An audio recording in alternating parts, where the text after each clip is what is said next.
One of the things that I wanted to ask you guys as it related to beef and what's been happening here with JJ Redick and Austin Rivers, and JJ Redick went after Doc Rivers. Now, Austin Rivers and Doc Rivers have a strained relationship. So I'm listening to JJ Redick, and I hope he can bring this.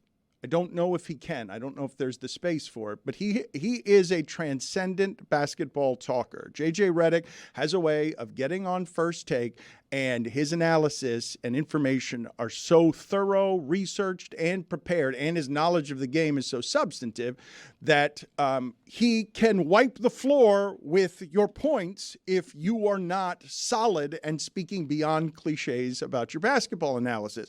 Now, he is joining Mike Breen and Doris Burke as part of their broadcast, and you don't hear this very often. This is JJ Redick going after Doc Rivers because Doc Rivers was making a whole bunch of excuses at the All-Star game. I've seen the trend for years. What's the trend? The trend is always making excuses. Doc, we get it. Taking over a team in the middle of the season is hard. It's hard. We get it. Just like getting traded in the middle of the season is hard for a player. We get it. But it's always an excuse. It's always throwing your team under the bus. They lose to Memphis. Oh, it's his players' fault. Memphis was playing G League guys and two-way guys. And then you look at his quotes over the weekend. Now he wants to take credit for the James Harden trade to the Clippers working out. He wants credit for that. There's never accountability with that guy. I mean, legitimately pissed, and you heard the pen thrown. That was a spike. He snapped it. He was a Clipper while Doc was the coach there, right? So maybe he got thrown under the bus by Doc when he was playing there, right? It does feel personal. Like, I think as we're about to hear from Austin Rivers, his best seasons were under Doc. Well, but hold on a second. So Patrick Beverley comes back at JJ Redick by saying this is wrong to retire and then do this on air when he saved your career. And JJ Redick's response to saved my career, first he says, Pat, my guy. My guy. You have to throw that in there. You have to throw that in there. Pat, my guy. There's not menace. That's bringing him in close. Yeah, like, hey, you're my guy here. I want to tell you something here. I got news for you. No one's listening, just me and you here. Okay, you say Pat, my guy, as if it's not menacing. It couldn't be more condescending. I mean, because he says save my career, FOH. So it can't be Pat, my guy, out of here.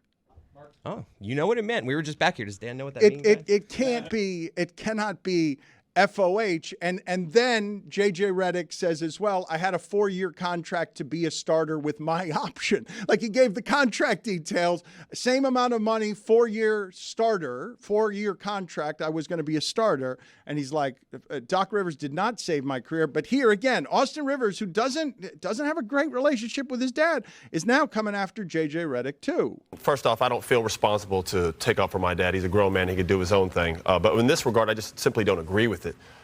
For someone who's not accountable, he seems to always be held responsible, considering he's the guy that's always fired when things don't go right. He got fired in the bubble for a 3-1 lead versus the Denver Nuggets, which in half his team didn't want to be there. They had players saying that their mind wasn't there. He had guys leave. That happened. Then he gets fired for losing to a team that was favored over him, which was the Celtics last year. It seems like he's always responsible. It's strange coming from JJ. And I have love for JJ. You're my dookie. You know that. You're my bro. I love you. It's just your best years were with the Clippers. I don't think he saved your career. I appreciate you, Pat. But I don't think it – I mean, this just seems a little bit weird. They're 3-7. Dame has missed most of those games. Middleton's missed a lot of those games. They haven't even had their full team yet. We'll see what happens. The pressure is there. They do have to perform. But in terms of accountability, like, what are we doing here? Your best years in the NBA were when you played for him in the Clippers. Let's not – forget that. I don't know if there's frustration there or there's tension there between you. I know a lot of times we had to sit you towards the end of the game due to defensive reasons, but you had your best years as a starter there, especially our whole system was drafted around you because you're a shooter. You're not a guy who could put the ball on the floor. You were a strictly shoot guy. You're not like Klay Thompson or Steph who could put the ball on the floor. You were a guy who could catch and shoot, and you did it at a high level. Hell of a career, by the way. Big fan. But your best years were under him. It's just very ironic and kind of weird that you have this energy towards him in terms of him never, ever being accountable, considering he's always been responsible. I mean, just textbook right there. I mean, that's good. textbook in insulting him while complimenting him, insulting him while saying, I'm not insulting you, while insulting him. I feel like the fact that he didn't have to throw a pen also, like, you have to give him. Now, I've seen the back and forth since this, and I truly don't know whose side to take. I'm waiting for Amin to tell me later on. But I think the fact that he delivered it without throwing the pen really is a notch in his column. Yeah, but you got to look at where he did it, right? JJ Redick was on First Take. You know you have to elevate for First Take. You got Shannon on one side, you got Stephen A on the other side. You got to be that energy. I don't even know where Austin Rivers did this. Was it on like the NBA show? Today, NBA like their Today? So daily show. A bit of a more chill atmosphere that he can kind of have more room to roam. But Stephen A, Shannon, you got to bring the energy. But there was great shade in there. Didn't play at the end of games. We had to sit you. Couldn't handle the ball. That's right. Me and my father had to sit you during games when you couldn't be trusted to protect a 3-1 Love lead. you, though. You're a Duke guy. Love you, but it doesn't sound like it. You couldn't dribble.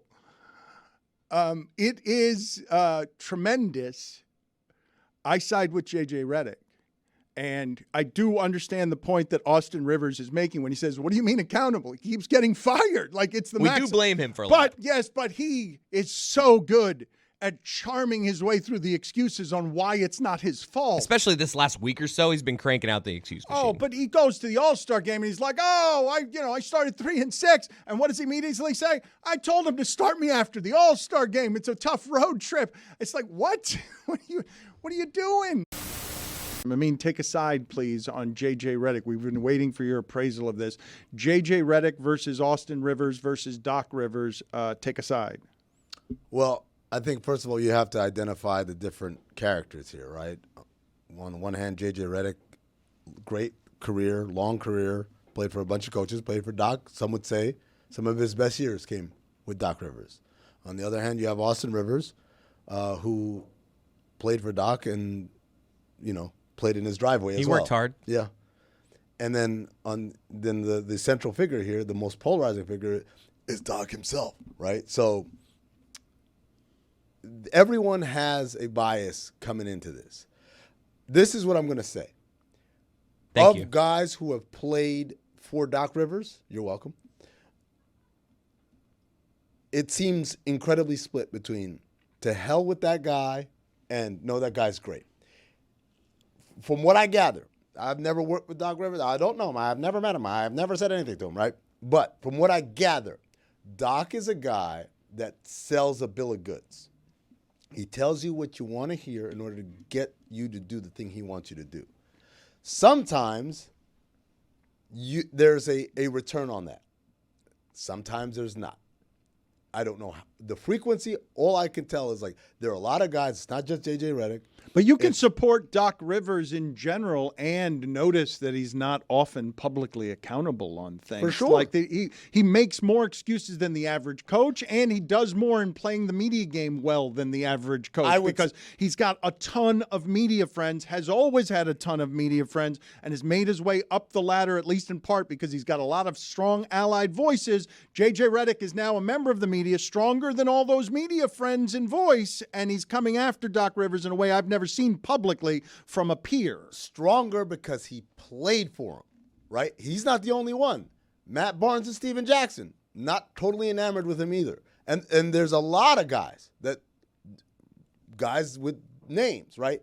Because they played for him, they have a credibility that all the other media people don't. But like the old joke is, me and Zach Harper do this joke all the time. It's whenever we hear people laughing at a joke that's not funny, we call it a Doc Rivers press conference because the media likes Doc so much that when Doc says something mildly amusing, everyone laughs, right? And the joke I do is when someone asks a question and said Doc Rivers will answer, oh, what a smart question that was. What an incredibly good-looking question that was, right? Like he always throws in like a little bit of like, yo, you know what you're talking about. Because that makes them feel good. And so when they write about him in positive terms. This is what I'm going to say about Doc. He's a great coach. Make no mistake. Has he had missteps and downfalls and things not to be proud of? Collapses in the playoffs? Absolutely. But he's not a bad coach. Hold on a second. Redick isn't saying he's a bad coach. Right. He's saying he's not publicly accountable. Players don't like this. I mean, players don't like that they have to be accountable, no excuses, no excuses. And the guy leading the environment is somebody who's making public excuses, going around at the All-Star game saying, why are you guys doing this to Eddie? Why are you guys doing this to Adrian Griffin? Like, why is it that you're putting me in this position before the All-Star game? So here's the flip side of that, right? So JJ says this, right? Because JJ is a guy who's like, I don't know about this guy, right? Because he's probably felt the burn, gotten burnt, right? On the other end of the ledger, let's not talk about Austin Rivers. Austin's going to stick up for his dad. I don't know, though. Their relationship is complicated. It's complicated, but it's not complicated to the point where he's going to say, to hell with my dad, right? He's not going to outwardly, overtly go against his father, right? A better comp would be Kendrick Perkins, who Kendrick Perkins jumped in the mentions under JJ. But he won a championship with Doc. It's not just that. See, it's not just that. But Paul Pierce will be on with us tomorrow, and he'll probably defend Doc, too. He will. Those are his guys. But I'm going to say this about Kendrick Perkins in particular. Kendrick Perkins is a guy who came in this league. He was straight from high school, and it was like, is this guy a good pick or not? We're not sure. And Doc said, I'm going to make this dude one of the best defensive centers in the league. And he told him, you're one of the best defensive centers in the league, and you're going to start. And when the year they lost, remember Doc was beating the drum. If Kendrick Perkins was healthy, we would never lost, right? He's basically given Perk all the confidence and success, not just a championship, but to move on and go to Oklahoma City and other places and feel like, no, I am truly great at what I do. Perk, I don't know if that happens if Perk doesn't play for Doc Rivers, right? So for Perk, absolutely he's going to be like, what are you talking about? You're not really taking a side. You're taking everybody's side. Well, you know. No, but we need your help so we can pick a side. Oh, okay. Because I don't know whose side. They both make compelling arguments to me. I guess I lean JJ. I'm leaning Austin. Leaning JJ. Nepo babies. Stand up for other Nepo babies. I don't know. I don't know if there's a side. Like, I think all of it is tied into some very strong personal feelings. Like you said, Paul's going to come here, and Paul's probably going to stick up for him. But I would say, ask Matt.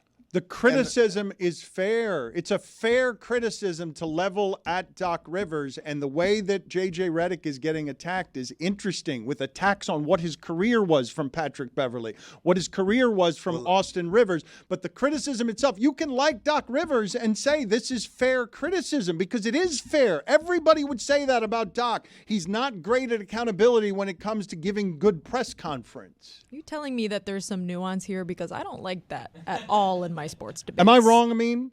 I love the idea of Dan saying, pick a side. Also, why? It can be fair. Like, am I wrong? Am I wrong in what I'm saying, that the criticism itself is fair? They're not addressing the criticism. They're addressing the critic. Yes, of course, because everything is partisan. And so it's either you're pro-Doc or anti-Doc. This is an anti-Doc statement, and I'm pro-Doc. I cannot abide by it. And so rather than attack what the anti-Doc criticism is, I'm going to say, oh, yeah? What did you ever do before you got here? He gave you more money than anyone would ever given you. And everyone's anti-Doc these days, Dan. Times have changed. Finally. The place that we are in is basically, do you like the person or not? And then let's form the argument around that. I'm good with that. It's not let's have the disagreement or the argument about the criticism. It's like, do we like you? Do we not like you? And we'll take your side. But I'm trying to address the criticism. For someone who works in the accountability business, Doc Rivers is worse at accountability. Not he gets fired. The accountability is forced on him. He's worse at holding up his hand and saying, my fault, my bad, I'm responsible for this. Worse than Phil Jackson? I mean, Phil Jackson doesn't have the resume of failure. I'm not talking about... But it matters. No. But when Phil failed, did Phil say, it's my fault? Or did Phil blame everything else, including the way basketball is being played? I understand why you come by that opinion, and that is an astute basketball opinion that basketball people have noticed. But Phil Jackson forever will be known as a winner, even with what happened at the end with the Knicks. Doc Rivers is viewed by people like you in the basketball industry who know as a very good coach who fails in enormous moments, and is known by a lot of his players as someone who will not raise his hand but will also say it's not Blake's fault.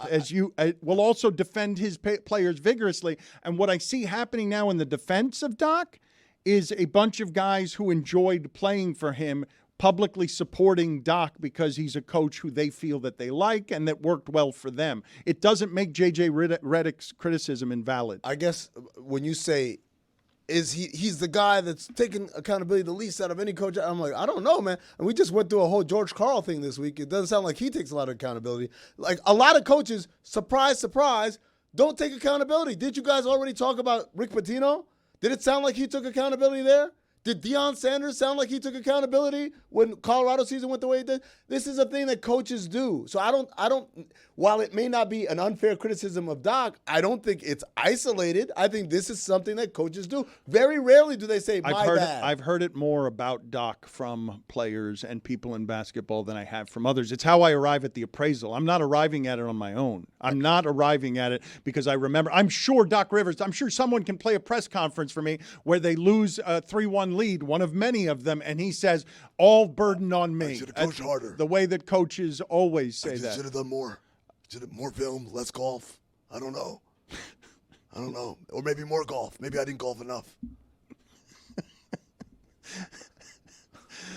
You are delicate with Doc. You don't. I'm delicate because I understand that everyone chiming in on this topic are people who played for him, and that's when it comes to coaching. It's always funny to me when someone says so and so is gonna be a good coach, and I always say, how do you know? Well, because all these other guys say, well, like, so you don't know. Have you ever seen him coach? No.